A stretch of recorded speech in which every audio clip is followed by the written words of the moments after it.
Hey guys, welcome back to another whiteboard chat. And today we're going to talk about some of the top things that I've changed over the past few years to help me continue to advance as a more advanced bodybuilder. So when I say more advanced, what I mean by that is relative to my training life as far as length. I started competing in 2009. I was about 149 pounds. I prepped myself. I was a teen, 18 or 19. Probably could have been a little bit tighter. I was in okay shape for prepping myself as a teenager. Potentially could have been maybe 145, I guess. Last competition, 2019, I was 196, I believe. My last weigh-in, something around that. Probably would be 205 or so now on stage, give you an idea. So quite a bit of muscle gain there. Also, that training life from 2007 or 8 up to now, so kind of give you the idea of the length there. And obviously over time muscle growth gets more difficult. You're fighting for inches instead of yards or feet, if you will, or meters or whatever, if your metric system or whatever system you measure. So with that said, gives you an idea. Now, this is probably not a complete list, it's just kind of what came to mind. So let's start here.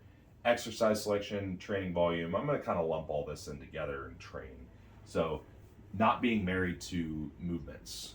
I don't necessarily think I was married to movements in this as much as I was always purpose driven. I always had programming that was purpose driven, but I definitely did movements within the training the muscle groups that I liked and that I was good at.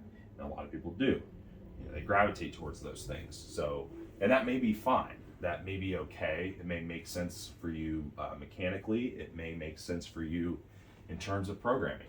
But there are downsides to that over time. So some of the things, for me were like getting away from things like barbell squats and Romanian deadlifts.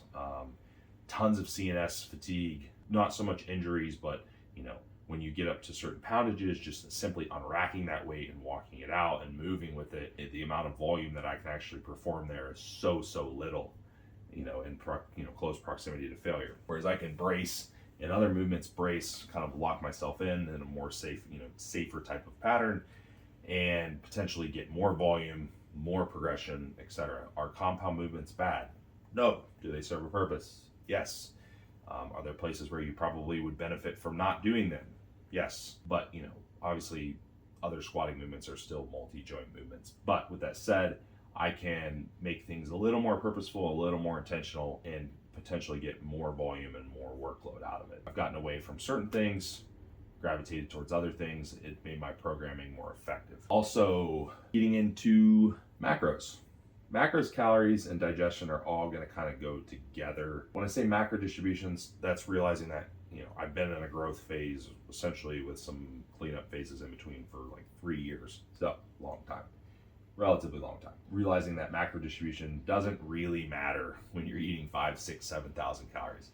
It just doesn't. I mean, really, for the most part, if you feel better cognitively, gym performance, etc., sleep, whatever, with certain macro distribution, then fine. Why wouldn't you do that? It would make sense to do so. But also realizing that at those type of caloric intakes, there's going to be overlap pretty much all day. You're going to have amino acids, you're going to have glucose, you're going to have fatty acids in your blood. Like it's inevitable, other than maybe when you wake up, right? Even with a lower meal frequency, it's going to happen.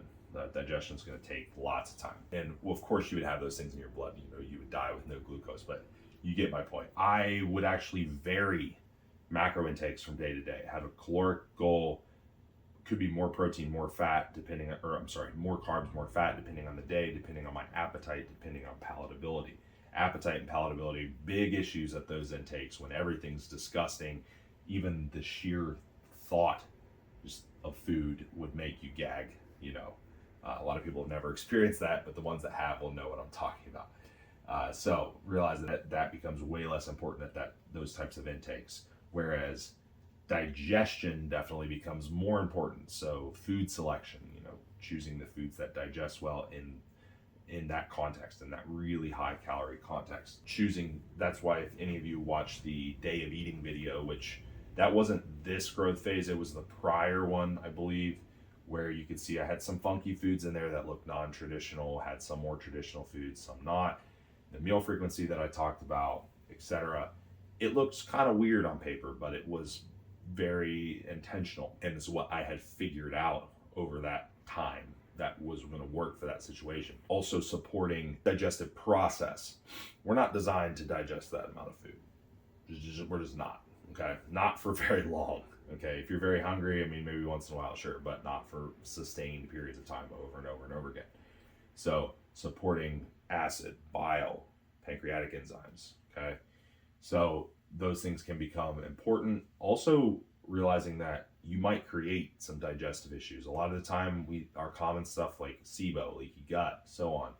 Those come from more so the under-eating, overstressed, overtraining crowd, whereas this was literally just from eating too much, overfeeding for too long. Using those mini cut / cleanup phases to actually clean up digestion as well. Having to run certain protocols at those times. So those are things that I would need to do. Calories, I've kind of already mentioned that.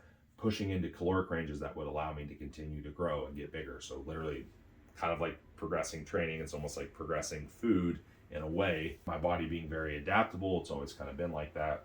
Calories get pretty high, so that wasn't anything new, but into the ranges that I was experiencing was new, okay, for me. So getting in that 5,000, 6,000, even 7,000 calorie range in certain instances for sustained periods was very tough, okay? So again, what foods can I eat? Do I need liquids in my diet? How do I support my digestion? You know, doing all those things. Again, I would go back to that day of eating video. That was a pretty helpful one if any of you are interested in that portion. But those are things that I had to change, okay? Last one, controllables. And that's really just always just trying to get better at not stressing about stuff that you can't control, letting it roll off your shoulders a little bit better, or learning how to be a little more adaptable. I'd say this is the most adaptable that I've ever been, and that's purely from experience, purely from knowing what actually needs focused on and probably what doesn't, and in what context, right? And that just took me a lot of time to learn and really become comfortable with, and realize how I could progress even better, not controlling certain things, which is counterintuitive to what a lot of people think, right? So that was really helpful. It was really helpful to continue to learn and expand on that. So again, digestion, food selection, supporting digestion, not worrying as much about macro distribution, etc. Exercise selection, okay.